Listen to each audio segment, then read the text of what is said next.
I can't. Okay. What up? Yo, Hey. how's What's it up? going? Good, Kourosh. How are you, buddy? Good. This is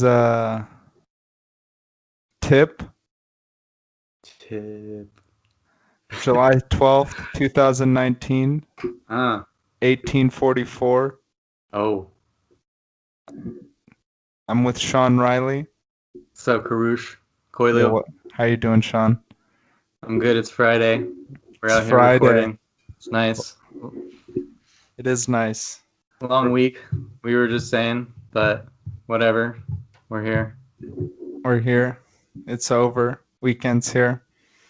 Wait, what were we just talking about? We were talking about systems. You did some training Yeah, I did some training. So on what? everyone knows that data. Everyone's heard the word data, big data, Yeah. data getting thrown out there. So Mm-hmm. it's just as we have these systems to, you know, model and see if we can optimize these systems with the data that we have. And that's kind of the idea of model-based systems engineering. And a system can be anything, you Uh-huh. know. A system can be a computer, which a Mm. system's definition is, you know, a group of components interacting. I believe Yeah. that's the definition.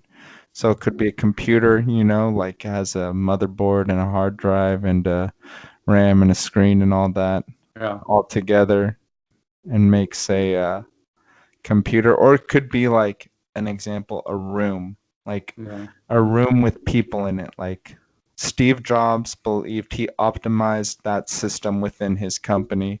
Right. He designed his room a certain way, his system, which serves his room, which serves as a system when humans are in it, purchasing products, trying to get um, their MacBooks or their iPhones fixed. So you're So talking about the Apple Store specifically, how it was designed and stuff? that's an example of how a system can be really anything. It can be like, it doesn't have to be like a technological item. A Right. system can be, the humans inside of it with, the chairs and the furniture inside of it can be a system. Those are the components. But Right. then as far as, on a technological term, bringing together all these technologies that are somewhat different.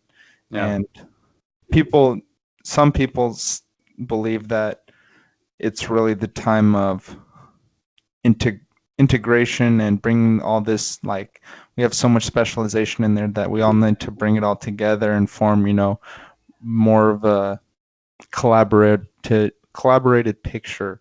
Right. I'm not sure what that picture will actually portray, or Hmm. if it's what plausible, or if Yeah. a lot of people have this vision, but I think, we have so much knowledge out there and that we can take advantage of, different little topics and see if we can bring them together. But Yeah. go. um, that's interesting. It's like just almost any room that you walk into, like when you described that Apple Store design, it made me think of there's all these different microsystems and macrosystems working amongst one another, even on just a human being's level. It's like we have cellular respiration, breaking up energy that we intake and doing all these molecular metabolism things and building amino acids, all this stuff. So that's a lot of micro work being done, and then compile all that together, and then you get a macro Sean or a macro Kourosh, and that's just one macro system amongst all a bunch of other micro and macros out there. It's pretty crazy. It's all crazy.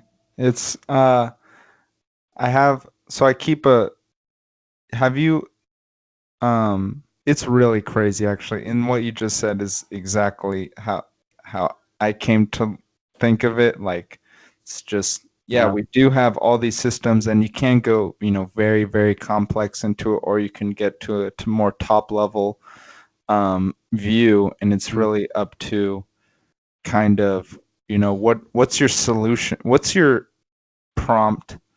What are you trying to gain out of this? And I guess that's really what you have to think about when you're modeling a system, I Mm, guess. What do you want to get out of this? right. And I don't know. I'm very novice to that idea, but it's definitely something that, we need to, keep as we gain this data, So integrate it in a useful way. so the training that you did, it was, I mean, we kind of got off track, but whatever. Are you trying to build models that are going to be analyzing this big data that you're talking about, like data specific to your job and things like that? Yes. Yeah. Models that are specific to, engineering Hmm. and specific to the real issue is, you know, on it's very difficult. Hardware Mm. is a whole nother game. Software versions can be rolled out continuously like anytime, What do you but mean once rolled out? like you can update software all the time, like in the decade or decade and a half maybe now that the Yeah. iPhone has been out. Hmm. What are we on version 10? Yeah. Right. And there's a lot, and granted, they do also roll out a lot of iPhones, but if you think about it, there's not huge. Wait, hold on. Is every time that a new version of the iPhone comes out, No, is that only no, a software update or is that hardware as well? no, that's software update. It's only software. So hardware hasn't changed for iPhone since its origin, or has I'm it? not sure. It has, and I'm sure no, there are like, they have their uh ability to view the face, Hmm. ability to view someone's face. Fingerprint wasn't on the original. That's They, hardware? yeah, that's all hardware. Okay. I'm sure the microchips and the batteries Hmm. have gotten, smaller, faster, Yeah. whatever. The hardware's been updated, but on like Stronger, better, faster, stronger. exactly That's what it made me think of. Sorry. Kanye West, not Sorry. good. Either way, we Not should good. go either way. It's harder to roll out hardware than it is software. Why And like though? because it's physical, it costs more. Like software is just, this it's very easy to break and there's Yeah. less cost and less waste, frankly. True. Um, whereas it's very difficult to roll out, cars as fast as you can software. And, Apple, I feel like their stock is degrading not because their stock is degrading in some sense, but Uh-huh. and not, maybe not degrading, but their sales are slowing down. And Okay. I don't think that's because their products like are losing value to the customer. Even if they're not innovating, it's still, in my opinion, the best uh, product on the market. For the phone. What? For phones or for MacBooks or everything that they have. Honestly, everything because the hardware and the software is integrated, so all your data is protected on like their server. It's very, very difficult to break. Uh, and they're just like Steve Jobs was ahead of the game in that regard, Yeah. and just kept, you know, they're able to lock everyone out because of that. And Hmm. I think I don't know how the government feels about it, but it's an interesting topic. Either way, I would trust my data with them. I don't think they have the best tools like Google Maps. For example, I used Google Maps this weekend coming back from Mammoth, and it showed me a route. Just Hmm. because more people use it, that saved 33 minutes by, skipping over the 15 and going somewhere else Right. and then coming back onto it. Because it has more users, it has more data giving it, they have more people giving their data, I see. whereas the Apple Maps are limited to iPhone users. So I didn't Um, know that. That's interesting. So Google Google Maps will suggest a different, an alternative route based on the number of other Google Maps users that are on the road at that given time. Yes, based on yeah, they'll a lot of people are giving out their data. I might be. I don't think I am unless I have the app open, but Uh-huh. a lot of people might Oh, be. So as they're like going slowly in traffic, Google is reading that, Yeah. and they also probably, I don't want to say probably, I have no idea, but it just seems to me after using both that just something about Google's algorithms just detect a faster route most of the Yeah. time compared to Apple. And Yeah. on Sunday, that this last Sunday, coming back from Mammoth, like the driver had Apple Maps up, and then we were just hit traffic. It happened twice actually. Happened once, just coming out of the mountains, and once on the 15 going into San Bernardino. Yeah. But it's very interesting. But either way, I still trust Apple more because it's like integrated hardware, software. It just seems very secure. Hmm. Whereas Google, I'm not 100% sure, but I'm pretty sure their phones run on Android Yeah. and it's software, and their hardware and software, it's just, they're more of a software company, Google. Like, Mm. that's, they do have good, they do have some hardware stuff, but I don't know. Either way, this is not really what I wanted to get into discussion about. Yeah. It was an interesting introduction, Kourosh.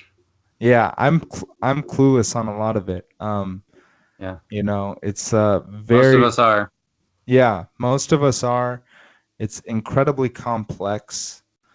Yeah, Um, like what the fuck is the cloud, dude? the cloud is servers, a bunch of servers, which Somewhere is in Silicon Valley or like Egypt or fucking who no, knows where. dude. I think they're all around the United States, dude. Yeah, I don't think they're in Silicon Valley. The land in Silicon Valley is too much to it's put very servers true. there. Yeah. So no, I've heard from people too, like um,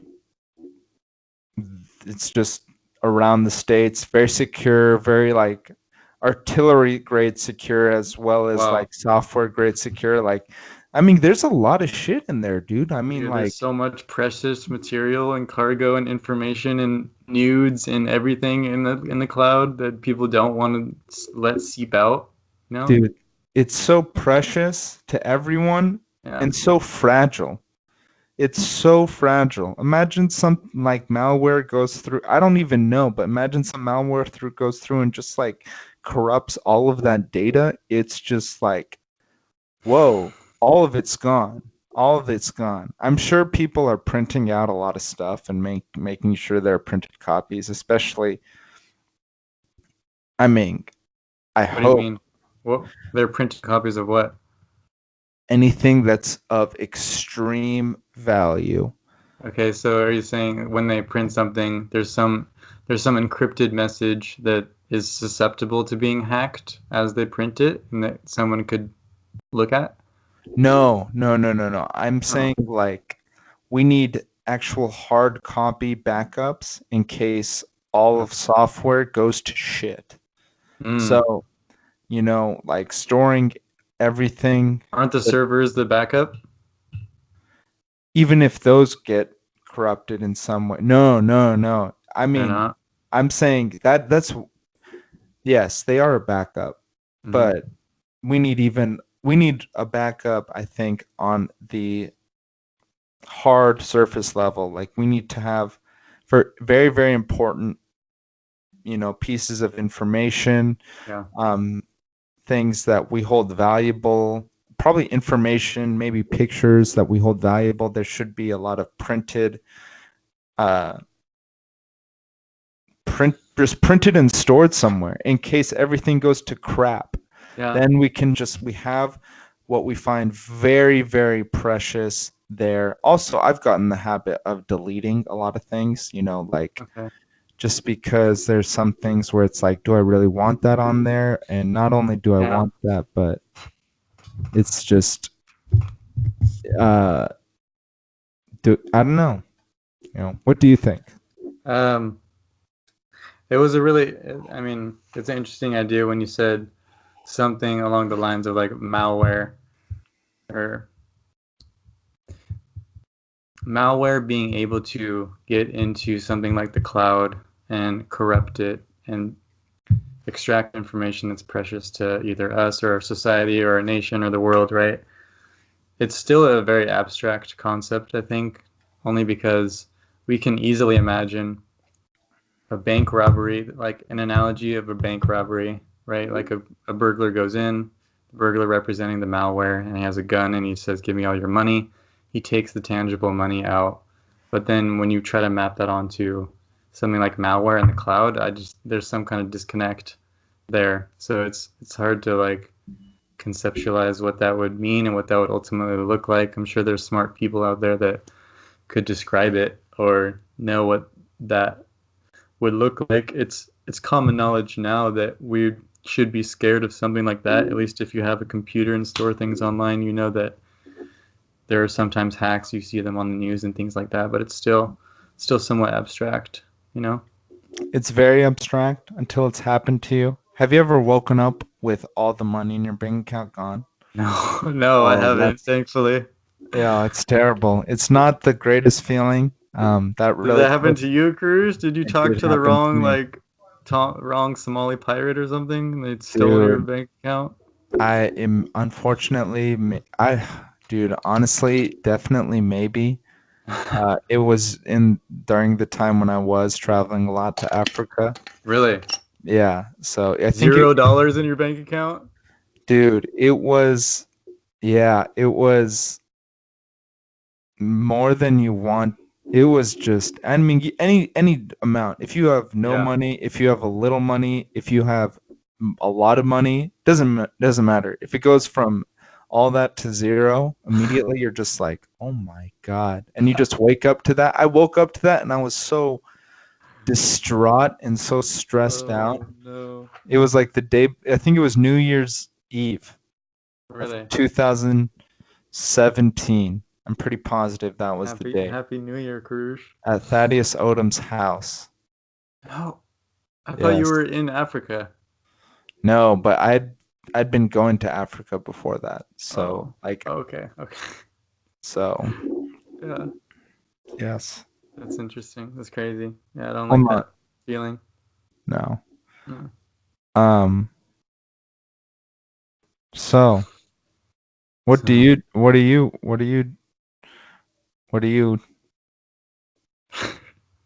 up to in school? uh, let's see, summer school right now. But when I first arrived, when I first got there, I got connected to a lab on campus called the Behavioral Endocrinology Lab, and that's basically looking at how different levels of certain hormones can influence people's behavior in certain contexts. So this was a really interesting like first experiment to be dropped into my first quarter there.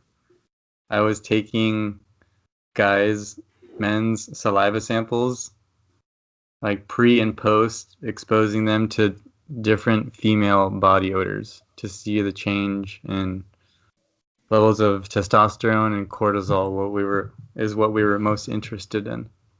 And what did you guys find out? We haven't gotten results back yet because Oh. we had to send the saliva to like a lab that's out of state.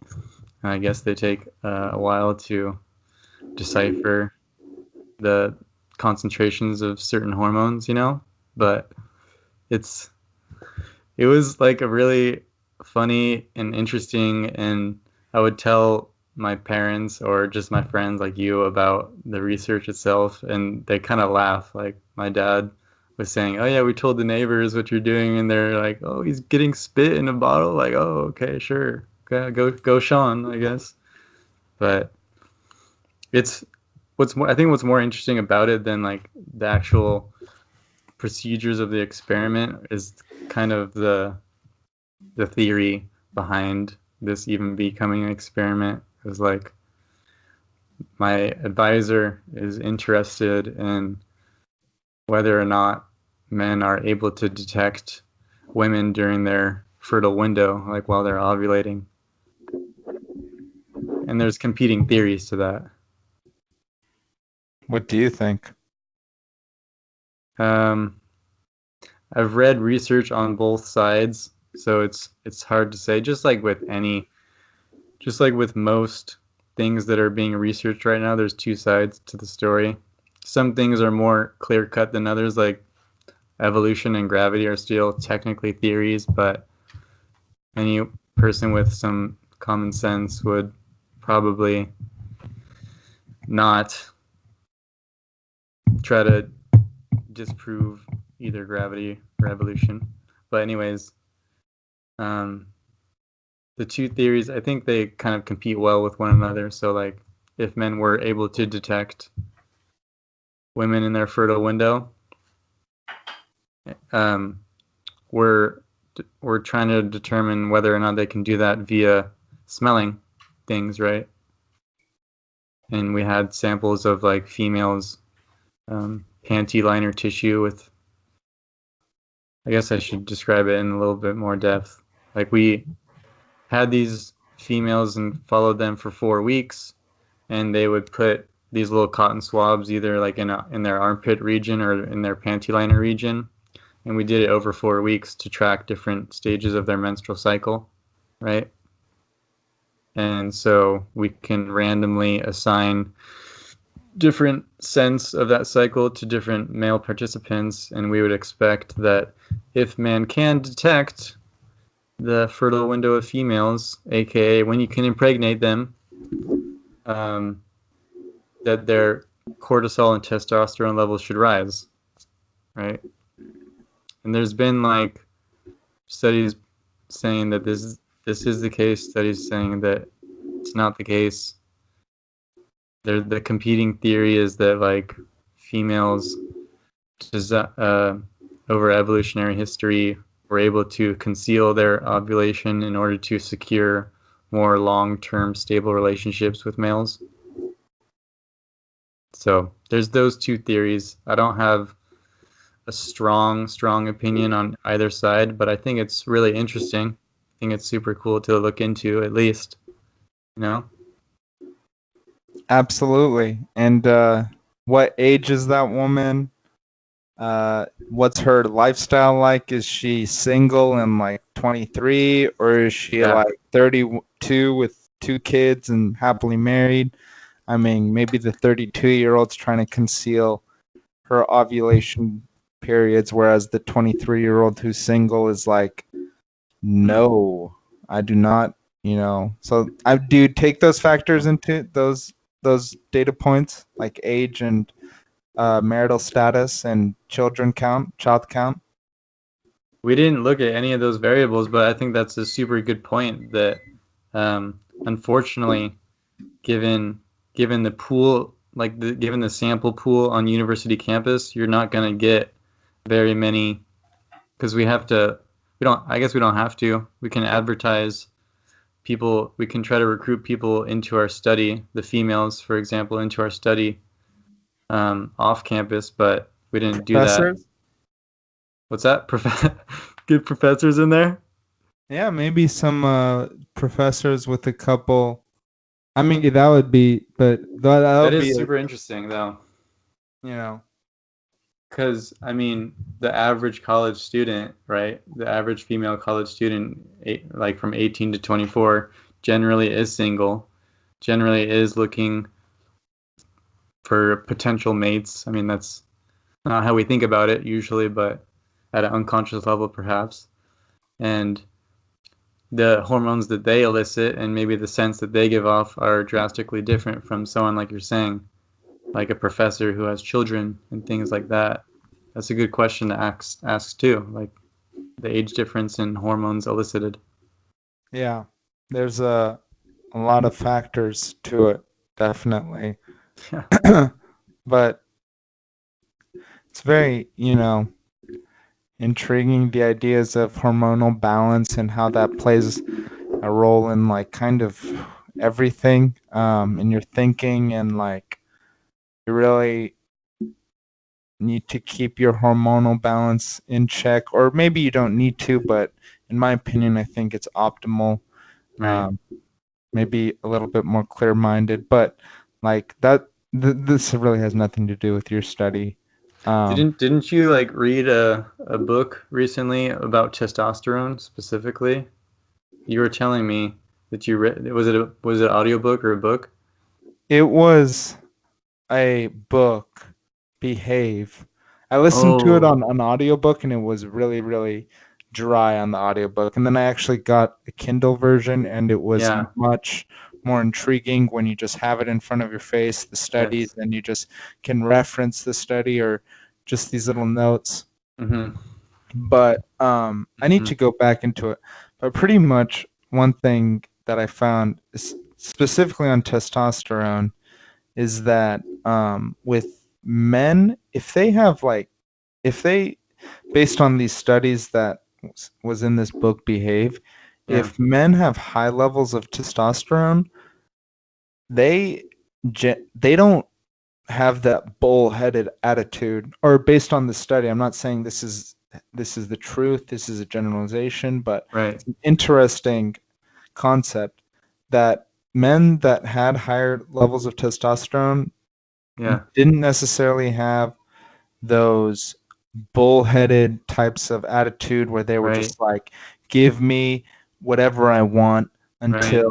until you know I'm just gonna beat you up until I Yeah. have whatever I want, and then Yeah. that's it. That's just how it's gonna work out. But they seem to display more of an attitude of common. I don't know about commandeering. I don't actually know the definition of commandeering, but more of compromise. That's what I wanted to say.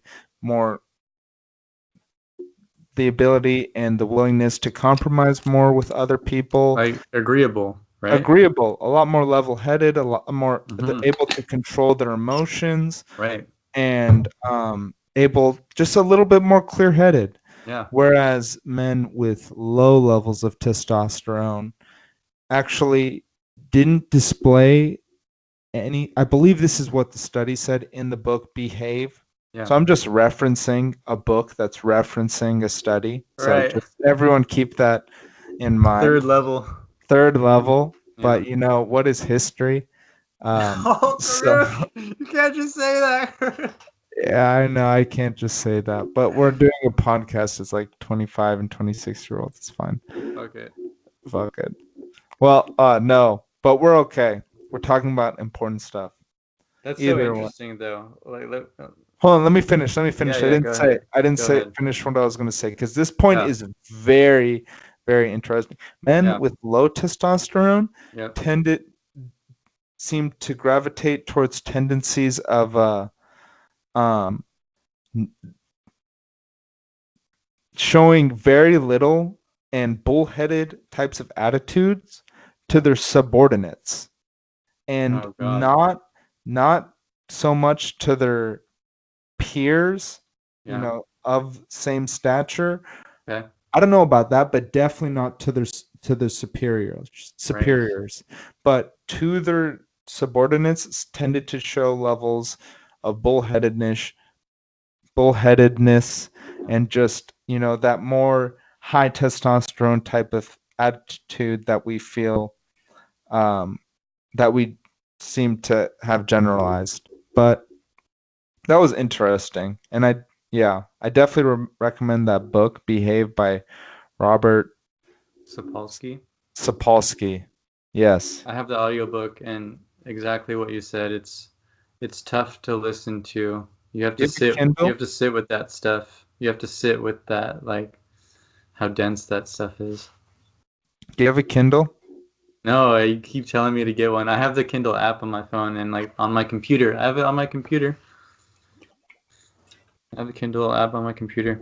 I can send it to you, but just Yeah. like I was saying, is it really worth it's only I found out you can only get Kindles on the Kindle version. I'm still trying to find out how to convert that to PDF to print it. So I have printed books, Mm-hmm. but I don't even know if that's legal, but I that's won't report you, Karush. oh man. I'm on your side. So Sean, Yes. meditation, It's a good thing, Karush. what do you like about meditation?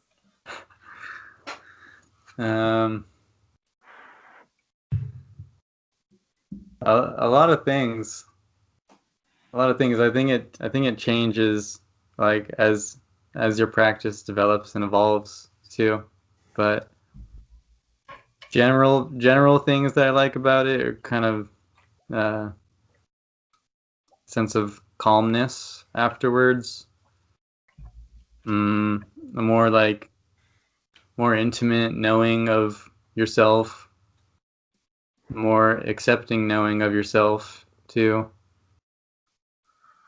And I think it's uh, I think it's also just the, a place where you can explore things more creatively or imaginatively. What do you like about it?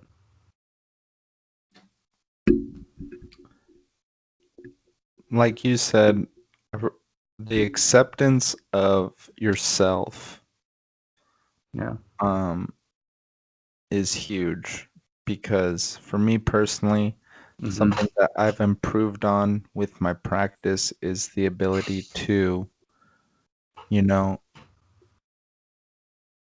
be aware, maybe not in the moment, but after the moment of something that I didn't necessarily feel was the most wholesome and just be okay with that, forgive myself for it.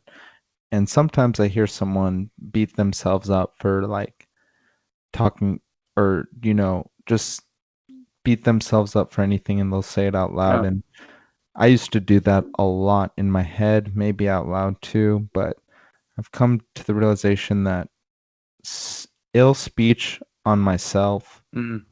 even if I come to think about it, I don't have to really beat myself up about it. It's kind of Mm. just a little bit of the ego taking a hit.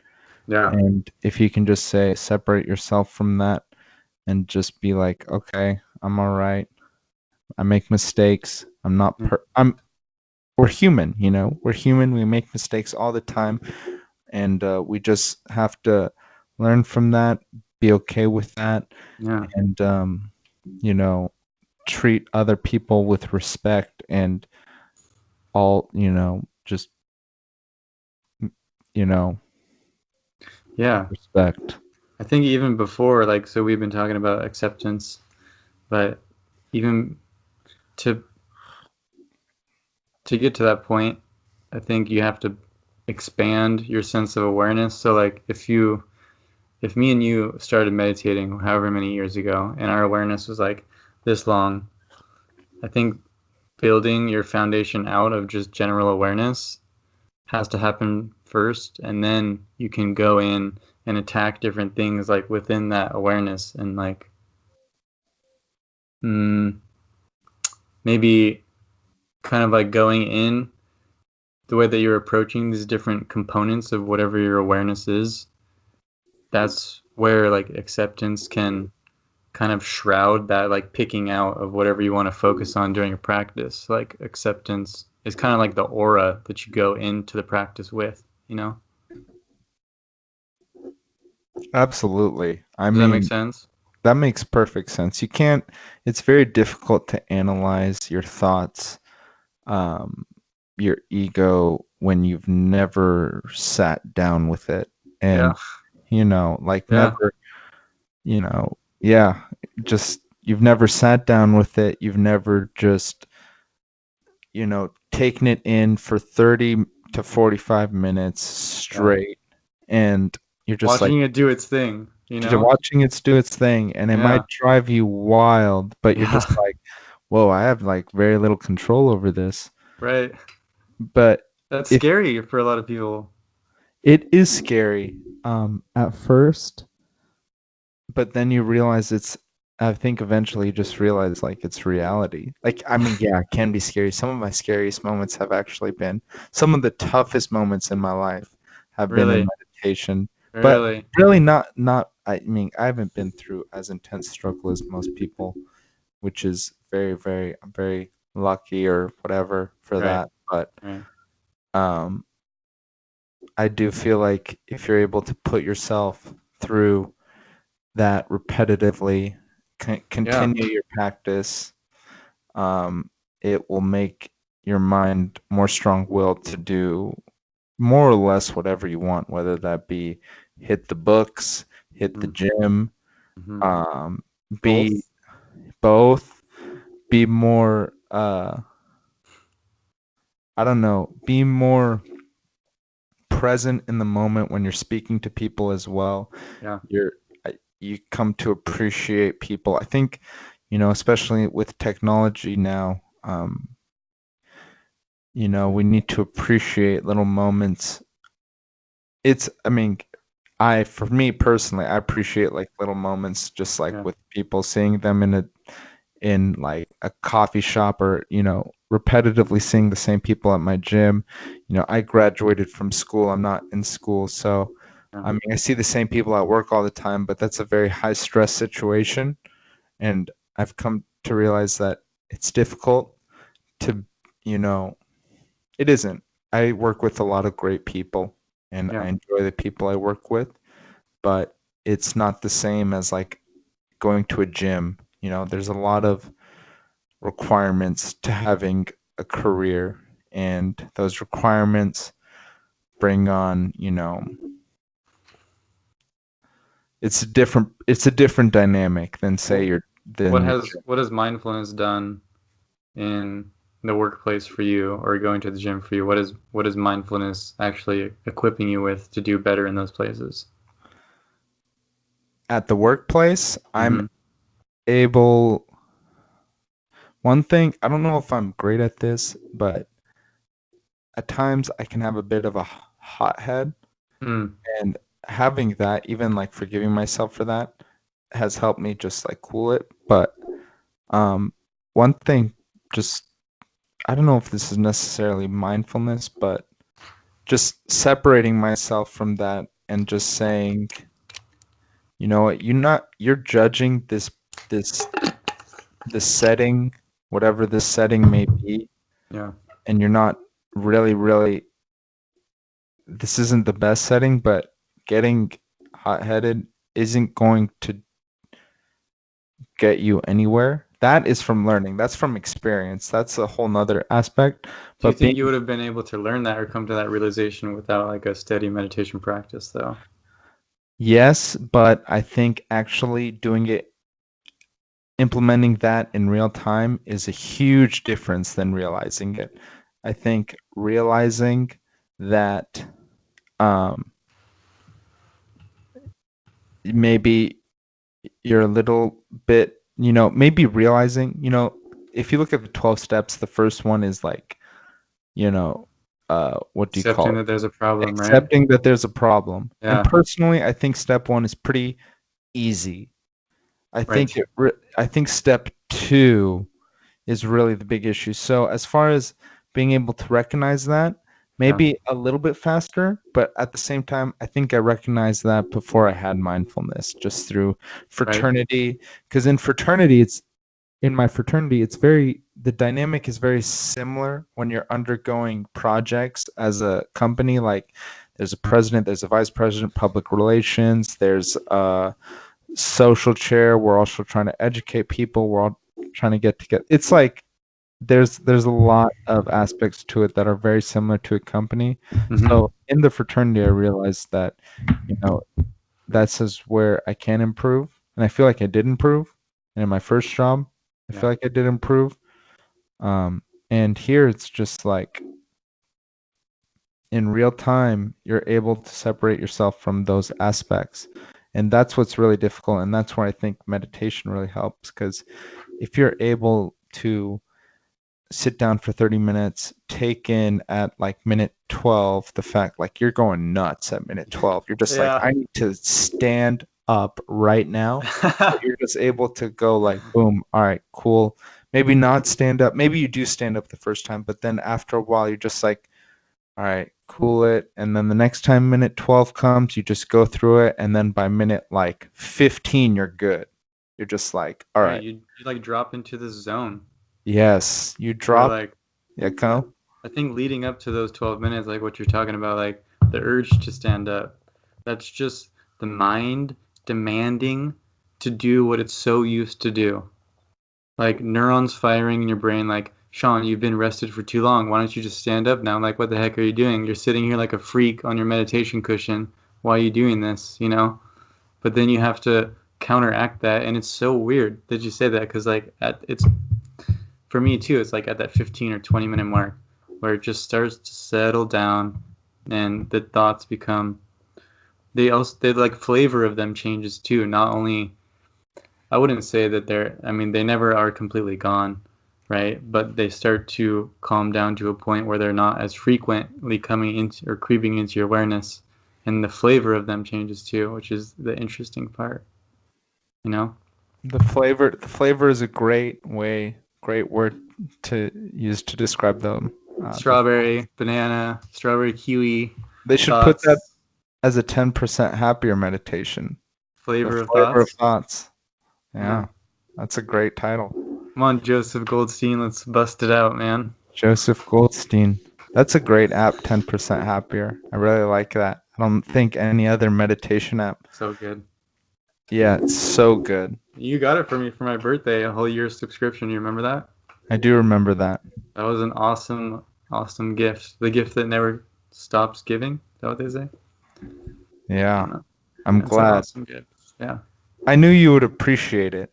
That's the thing. absolutely. It's like I've come to the realization that it, gifts only make sense if the receiver will really appreciate that gift. So I don't Right. know if I would give that to many people. No. Well, first of all, you're one of my best friends, so that's Cougar. that's that. Oh. But also, I knew you would appreciate that Yeah. gift, use it constantly. So, have you seen their new feature of like showing you the days in a row that you've gone? Yeah. Yeah. Have you been able to keep yours? Yeah. I'm on a good streak right now, and that's a nice feature that they built into because I think it motivates people. It does motivate people Yeah. very much, and you notice. And days that you miss it is definitely like noticeable. It's like it's noticeable on the app and it's Right. noticeable in real life. Like, ooh, I didn't Absolutely. hit it that day. Yeah.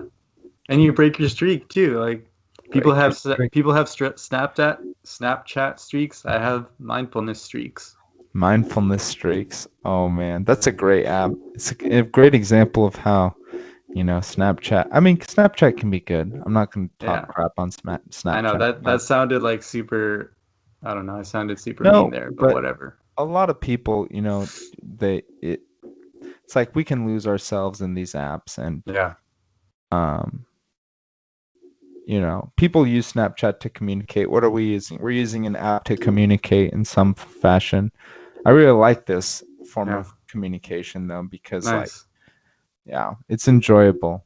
So Versus like text or right? versus text for sure. I mean, oh, there's not no, but there's much less substance in text. Yeah. Whereas a phone call and especially a video call, like I can see you, I can see your emotional reactions. It's Right. just much more enjoyable. It's not like the level of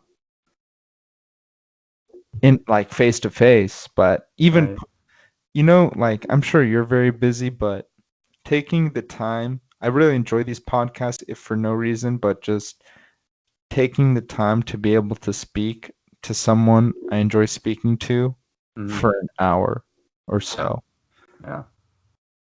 It's just like Yeah. it's a very good time. It's time not very often taken out either. No, never taken out, Yeah. but yeah, we can either use technology in this way or I don't know. This might not be a productive way in some people's opinion, but technology can steer us either way, and that's why I Yeah. think we need mindfulness to make sure that to separate ourselves from our technology, realize that because now our phone is such a huge part of our lives that we It's have to an appendage, dude. it's an appendage. So Mm-hmm. we have to check ourselves and it's an appendage for me. I'm not gonna lie. Like, I I mean, think for most, me too. I haven't looked at it in like 50 minutes, but that's because we've been talking. Um, exactly. So we just have to be more mindful and Mm-hmm. just, be able to utilize that in a second or third degree, in a sense like with our frontal cortex working hardcore, like, and it's not always possible, but that's what mindfulness, I think, hel- helps us build the ability Right. to maintain, probably frontal cortex function throughout the day, throughout your activities for longer periods of time. Right. And then, I mean, that's a huge probably, but I'm sure the science is out there. But Hmm. um, really, that's why we need it today, because we can't lose ourselves to things like, social media, online pornography, Right. uh, name it, Amazon shopping, even myself. Like, I feel like some people Oh might my gosh, just shopping. Amazon shopping, dude. It's At that crazy. point, it's like you can spend like $300, like, no, Seconds. in seconds, and like you think you need it, it gets to your house, and you're just like, oh my god, did I really need this? And it's like, oh, this isn't really what I wanted. It's just You know what though? Like that. Okay, that reminded me. I'm sure you've listened to this one meditation by Goldstein. It's just called Desire, right?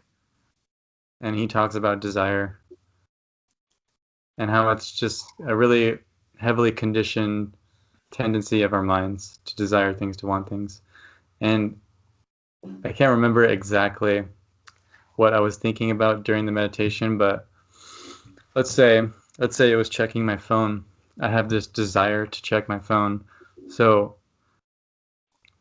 what that underlying desire led me to think, a cognition was that I became aware of in the sit was I need to check my phone with a need in there. I need to check my phone. And so I became aware of that. And then I tried to just reappraise that thought. And it went down a couple levels. And I thought it was so interesting. So it went from I need to check my phone to I would like to check my phone, which is entirely different from I need to check my phone.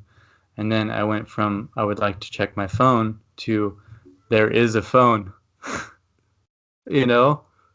And that is freaking crazy just to see how the desire passes and evolves if you let it. But if you don't let it, if you let it grasp you and take control of you, you're going to go on Amazon and buy that $300 cat bed that you don't need, you know? it is such a valuable skill, God, and that, yes, I mean, that ability to view your, like, take in your thoughts and say, oh, I need that? Do I right, really need that? Okay, I want that. What's the reason I want that? right. And like, when you're able to sit down and meditate for 30 to 45 minutes, I mean, doing things like taking in your thoughts like that, especially earlier in the day, I feel like isn't that hard? Maybe after you've had an extremely stressful day at work or school, What do you say earlier in the day? I just feel like I have more I don't know what that is. First, it's just like this ability to just control everything, control my state of mind better early in the morning, and I Yeah. feel like that definitely breaks down throughout the day. But Uh-huh. again, I do think this mental energy, this mental willpower, Yeah. I think Tim Ferriss said, I don't know where I'm referencing this, but he stated like energy is cyclical Mm, in the sense that like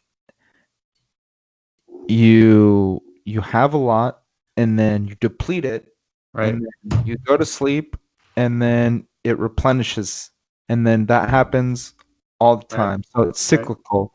And I think that's, to a certain degree, definitely true um, with willpower. It's cyclical, Mm, especially during the day and maybe over time too. Like, because you've been on meditation retreat, right? yeah. Over days, I definitely think, because you know at the end of my meditation retreat, Mm, I was so like, just, I mean, maybe it was because we were literally relaxing for 6, 7 days in a row. I mean, for real. we were just like chilling out. I mean, we weren't doing too intense meditation. I actually liked it a lot. I would actually return. Ours differed a little bit though, but we can get into that. But go Oh on. wow. Oh man, I'm sure it did.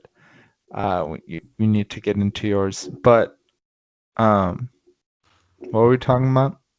Oh, you were saying how like how did you feel at the very end of your retreat?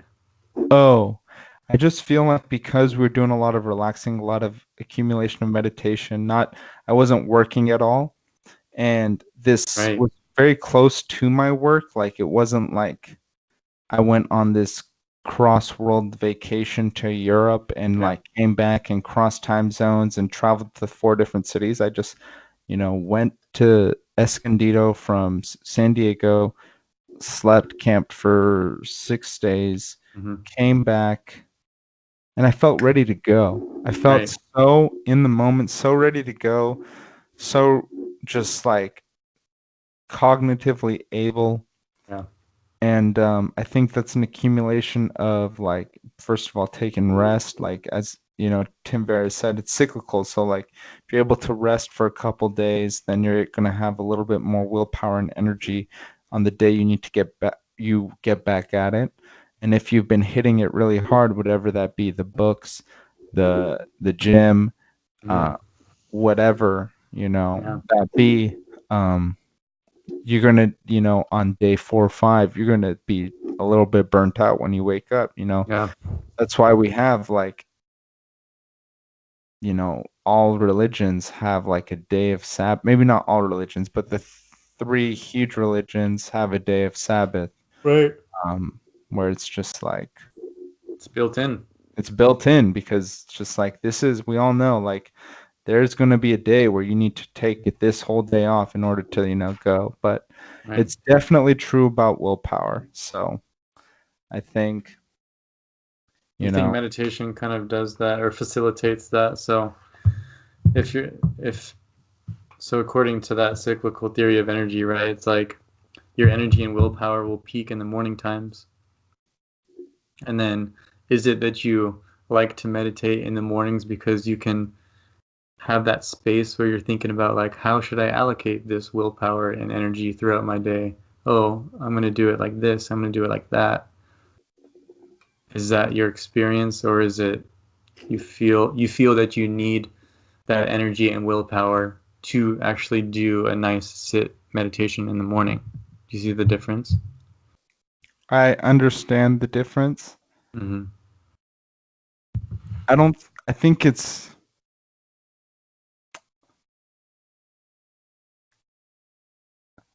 I don't believe it's necessary, and it might not be for everyone, but I do enjoy meditating, especially sit down meditations in the morning. Yeah, me too. uh, I don't know, maybe the evening is a lot more difficult to just like accumulate the will to just sit down. Yeah, It's like really difficult. Maybe middle of the day I'll go outside and sit down for like 10 to 15 minutes. yeah. But Can that morning can that recharge your energy or willpower in the middle of the day I generally do like a 30 to 40 minute walk and then like a 15 to 20 minute sit in the middle of the day for for my your lunch lunch hour. hour? Yeah, and Nice. I feel like the walk is more rejuvenating than the sit because I'm Interesting. sitting all day, 9 to 5. Yeah, So, yeah, although I have a standing desk, which is very nice, but still 9 to 5. yeah. Hmm. But do you do walking meditation?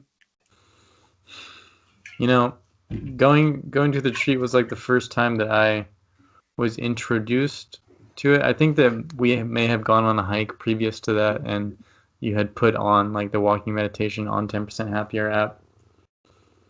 And so that was my first point of contact with it. But at the retreat, you kind of get a different experience of it. That morning? They do it in the morning too at Morning. like 9 a.m. Earlier than that, we would like have to meet in the meditation hall at 5:30 and do a 30-minute sit, and then directly after that, go and walk. Usually, one of the walks was like onto this mountain, and we watched the sun rise, which was nice in complete silence. But it, it's funny. What's funny about the walking meditation to me, and it seems like you're moving like a zombie, a little bit.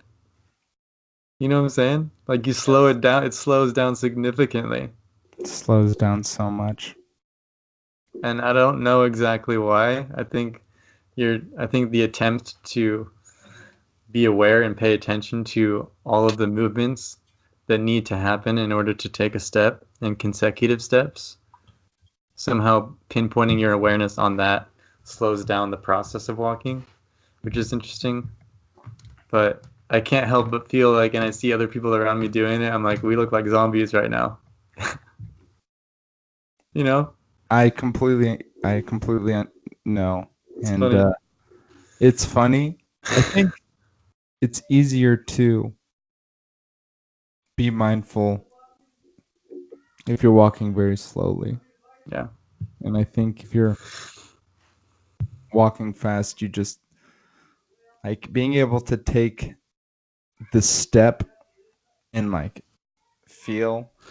Have you done the aware while walking meditation in 10% happier? I think that's the one that you played on the hike. Like, I don't go back to it really. Oh, you should check it out, but Yeah. it's just like being noticing like your foot rising. Mm-hmm. If you actually notice your break your foot down into three different movements, your foot rising off the ground, Uh-huh. it moving, and then it Yeah. placing. And if you're just able to Break it separate up. that, break it up, you'll move Yeah. slower and you'll actually understand what it feels like to place your foot on the floor Yeah. and that feeling. And it's not, Right. and I know it sounds outrageous, but it's like Kind of is. it It's it's great crazy though. feeling. It Yeah. is a good feeling. Yeah. And yeah, wow. It's We never pay mindfulness is attention to that. crazy. No, The placing of the foot, we never pay attention to that ever. there's too many things going on, you know. Yeah. Yeah. There's way too many things. And if there aren't too many things, then you're placing those things in your vision with the television, with music blasting into your ears, with cooking, with just, going out to a bar, Yeah. you I mean, and there's nothing wrong with that. There's No. nothing wrong with all these, with watching television, with playing music, with going out to a bar, with, doing what you enjoy doing. Those are all things that we like. All things that we like, all things that promote good quality of life, high quality of life, and Yeah. like you know, it's just mindfulness. In addition to that, will help promote the enjoyment of all those things, and it's just a great supplement for pretty much life. Yeah. It's like you can't lose yourself to it. Like like as far as being a monastic, like Right. that's like a whole nother lifestyle, Yeah. and like that's like I think we all as people like sin occasionally and it's like a little bit a part of us and whatever. But Right. taking up that would be, I don't know, too much. But have you listened to Jordan Peterson? Yeah. Yo, can I go pee really quick? Sure. Okay.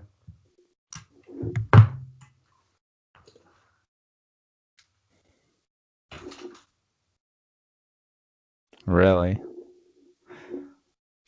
Wow. So it's just me now.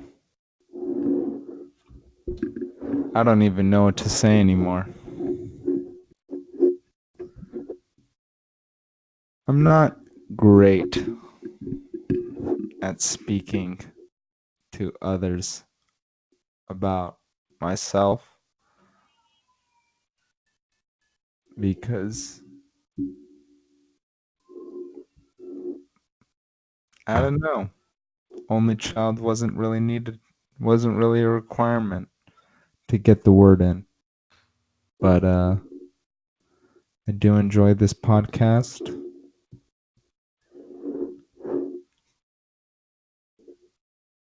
I, Shawnee, Kourosh. Sean, I think it's time for us to end. What? I was just thinking of so many more things to say while I was peeing, Karush. Really? Yes. 1 hour? All right, we'll go for a little bit longer. Okay. What were you saying about Jordan Peterson? Oh, he was talking about he said something about arming yourself and being a warrior in the sense that you have the highest capability, the strongest back, but having the sense of awareness and humility to be able to sheath your sword Mm, and maintain a soft front in the sense right. very similar to like a Jedi, Mm, and Jedis were based off of mindfulness practitioners. mm, That's where I believe George Lucas was like got a little bit of inspiration for a Jedi. mm, But in that sense, like mindfulness can be, I don't know, that that perspective to me is, I mean, it's kind of a huge part of like, in a sense, American culture and Western values, but like having a high sense of like having a high sense of awareness is very important, but being able to maintain a strong back is also incredibly important. And I think mindfulness really, really allows one to accumulate the strength necessary in a figurative as well as a literal sense. yeah. I think, you can really become a lot mentally stronger, be able to take on a lot more, and you can arm yourself both mentally and, like, I've come to appreciate, like, you know, being an American gun rights, just like you question, like, when how many of your neighbors own ARs, assault rifles, and it's just like, whoa, dude, like, Mm, I don't really trust everyone in this country, no. and it's fairly easy. I mean, it's the Second Amendment, and that's it. It's not like it doesn't seem like that's going away. I mean, Right. crazy things have happened over the last decade, 3 decades, if you go back to, the original Columbine. Mm-hmm. Um, and it just doesn't seem like this is going away. So it's like, what do we do from that point? Do we just, blindly say, I don't like guns, so I'm not going to own a gun, when anyone can buy one, and, people with very low sense of morality, maybe, I mean, I don't want to say morality, but very low sense of awareness, Mm, like, what if, like we were saying, like, what if, you see your phone, you say, I need my phone, I would like yeah. to have my phone is there. Yeah. What if that's not a phone? And what if that's an assault rifle? Mm, This is something that we all have to be very aware of. And it's just like when you pull a trigger of a gun and you're not 100% aware in that moment of pulling the trigger, if you don't actually like realize what you're doing in that moment, there's a live whatever animal, person in that scope, and you're not 100% aware of that, um you might do something that you regret in the future. yeah. And it's just most people don't have the awareness to be like, to never get themselves in that point in the first place. I mean, if all these shooters maintained awareness throughout the years before, I mean, I don't think that they would be necessarily. I mean, that's a huge statement. Maybe some of them are extremely malicious. Maybe Right. some of them really, really hated people. But Right. maybe some of them just wanted attention and didn't True. have the awareness to be able to gain that attention throughout their everyday life.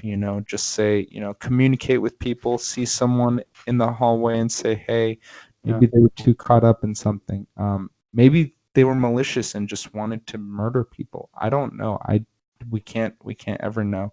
Yeah. But I do think maintaining that awareness, it's very difficult to do something that society would deem completely immoral, such as, all this. But with that being said, when people don't maintain this awareness, I read recently Marcus Aurelius's meditations, and throughout the book, he was, I don't know, you can call it preaching, but Mm. saying people will be malicious.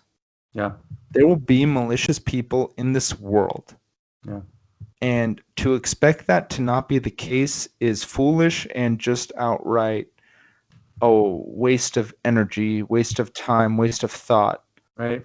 Expect these malicious people. So at that same point, we, even with the soft front, we need, and with hearing, perspectives like Jordan Peterson's, and, especially reading that, Meditations by Marcus Aurelius very, very recently, Mm. um, it's definitely something to keep aware of. Like, even with mindfulness, we're not going through mindfulness and just saying, "Oh, well, peace, peace, love." Like, yeah, we do want peace, we do want love, but Right. we can't just go through this blindly. We can't go through life blindly, and we have No. to maintain the awareness also that there are malicious people, and there are people that do, like, out of lack of awareness, maybe, or just harm others for some reason. Maybe they're hurt themselves and they just want to take that out on everyone. I know I've done that. Yeah. I don't feel like I've ever been malicious in my life, ever felt like really like, oh, I don't like maybe, but like I have done, things that,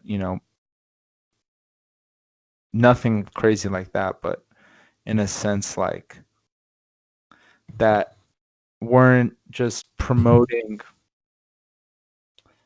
I don't know, very, very like not being a complete homie to a friend, Yeah. or not even that, but just kind of just being a dick at the end of the day, like not being a very kind person to someone. I Right. mean, and taking it to this level of like a gun is a whole nother thing. Yeah. But at the same time, even that, like just being a dick, and it goes back to the testosterone thing. Like, if you're able to maintain your hormonal balance, it might be a little bit easier to maintain that first degree awareness. Yeah. That's that's a really interesting take on it. It's like I think you're taking awareness is and like top downing it from there.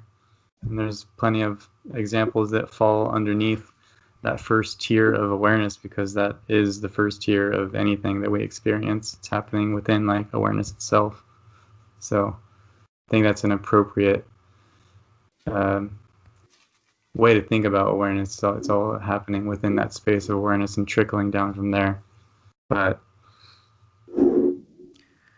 I don't know about the whole shooter thing either. It's a mixed bunch, right? So you say like there are people out there that are just naturally malicious, and there is that, but it's a small portion of humans that are born that are sociopathic and lack certain neural regions that fire when most people would feel empathetic. And I think that you've probably heard a podcast where they cited there was a mass shooting at the University of Texas, Austin, long time ago in the 60s in the clock tower. And pretty successful guy, had a family. And he ended up killing a number of students at that university. And when they did an autopsy on the guy, he, Oh, yes. he had He a killed his large brain tumor. wife, didn't he, right before that? I don't know, did he? I, If that's a detail I'm forgetting, then I think he killed his wife right before that. really, And he wrote a note and said, I know I did something. I know something's wrong with me. that's insane. It's So so he terrible. still had that morality built in, but according to his tumor in his brain that was pushing onto his amygdala, making him prone to acting in certain ways. It that really makes you question about like, do we have free will? Do we have Can we regulate our emotional lives so that they don't have these really consequential outcomes, like shooting up people in university? But and it's not a justification for that kind of behavior is never okay, and we need to do our best to counter that type of behavior in any way, shape, or form, be it identifying these tumors earlier on, or having ways to identify sociopathic people, or um, people who are not capable of feeling empathy for others, flagging that and trying to intervene if we can. But that's only a small portion of people that make up these mass shootings, in my opinion.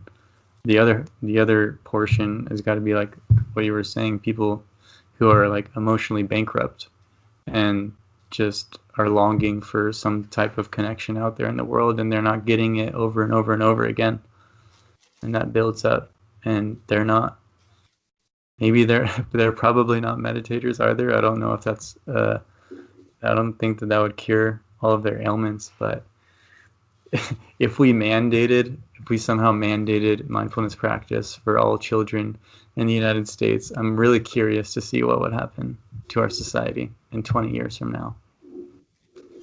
Mandate it, I've you never know? been big on mandates, but I mean, maybe I have once, and then I realized nobody likes them.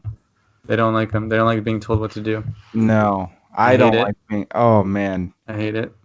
but I do think promote Encourage. How about encouraged? encourage and promote the ideas, promote positive ideas that our society finds very useful. And you know, that one, some people might find it useful, some people might find it a bit too religious in some sense. We all understand. I Mm-hmm. don't know. There's a huge secular aspect to it. It's just, kind of a mental will game. Just a mental practice. Mind game to Right. continue. Like, you sit down and are able to sit down for 30 minutes, do that repetitively. You're going to be Right. able to do other things for 30 minutes straight as well, or even a little bit less amounts of time. Yeah. But what were we saying right before that? Oh, mandating Oh, mindfulness. yeah. But just encouraging and promoting that idea, Yeah. I think, and getting that idea in everyone's head, like the idea of nutrition is good, Right. nutrition is something that we value, is something that's being promoted and Right. something that has come into our view in the last 10 years, and now it's starting to take, effect, I feel like. Whereas it wasn't, an idea that was promoted very, very highly beforehand and not, valued by society.